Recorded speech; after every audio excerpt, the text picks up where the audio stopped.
هەر کەسێک بێوێت لە ڕێی حەقەوە بڕوا دەبێ ئامادەی باشدانیش بێت.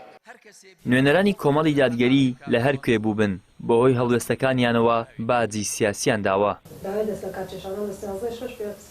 سنار جەلال ئەندامی پێشووی ئەنجومەنی پارێزگای هەولێر یەکێک لەو نوێنەرانەیە کە بەهۆی دۆخی خراپەی حکومڕانی و وەک پابەندبوون بە بڕیاری کۆمەڵی دادگەری بۆ کشانەوە لە حکوومەتە خۆجێیەکان لە هەشتی ئایاری ساڵی 2023 دەست لە کارکێشانەوەی لە پۆستی ئەندامی ئەنجومەنی پارێزگا پێشکەش کرد. دواتر لە 13 حوزەیرانی هەمان ساڵ دەست لە کارکێشانەوەکەی قبول کرا و ڕاستەوخۆ و موچەکەی بردرا.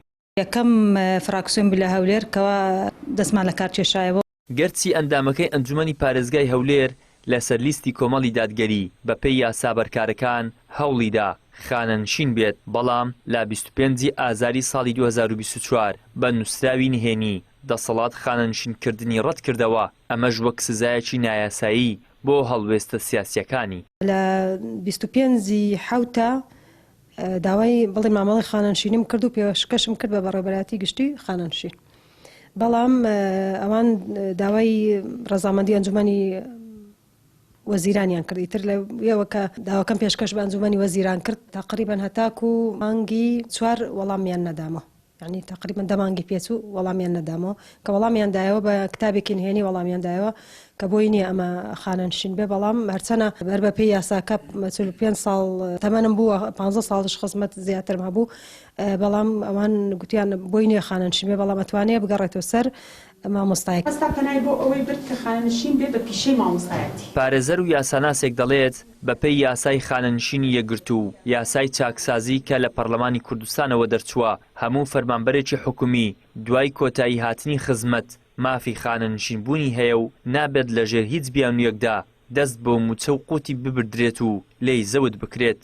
بەپێی یاسای چاکسازی مادە 2 ئەندامی ئەنجومەنی پارێزگا خانەنشین دەبێت لەبەروی مەرجی تەمەنیشی تێدایە مامۆستا چنار کە 45 ساڵ زیاترە و مەرجی خزمەتیشی تێدایە کە 15 ساڵ زیاترە لە خزمەتەکەی.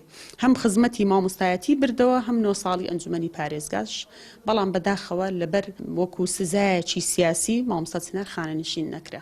دوای ئەوە داوای کرد کە وەکو فەرمانبەرێک خانەنشین بکرێ، ئەمەش بەپێی یاسای خانەنشینی یەکگرتووی عێراقی، بەڵام بەداخەوە وەکو فەرمانبەریش کە مافی هەبوو بەپێی یاسا خانەنشینیان نەکرد.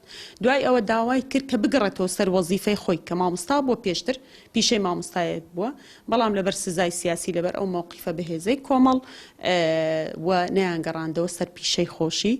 دەسەڵات لە هەرێمی کوردستان زۆر جار بۆ سزادانی نەیارانی سیاسی و بە ڕێگە و شێوازی نایاسایی دەست بۆ جۆرەها ئامراز و شێواز دەبات تا ترساندن و هەڕەشە و نانبڕین و تەنانەت گرتن و کوشتنیش.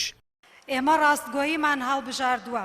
خاتوو چنار لە ئێستادا کاندیدی لیستی کۆمەڵی دادگەریە بۆ هەڵبژاردننی ئەنجومەنی نوێنەرانی عێراق، نمونەیەکی زیندوی ئەو پەرلەمانتار و کارەکتەرانەی کۆمەڵی دادگەریە کە بەهۆی هەڵوێستەکانیانەوە دەسەڵات بە گژیاندا چۆتەوە و گوشاری لەسەر دروست کردوون بێ ئەوەی ئەوان هیچ گوێیان بە گوشار و نانبڕین و زەبر و زەنگی دەسەڵات دابێت. ئیدریس محەممەد، کەناڵی ئاسمانی پەیام، هەولێر.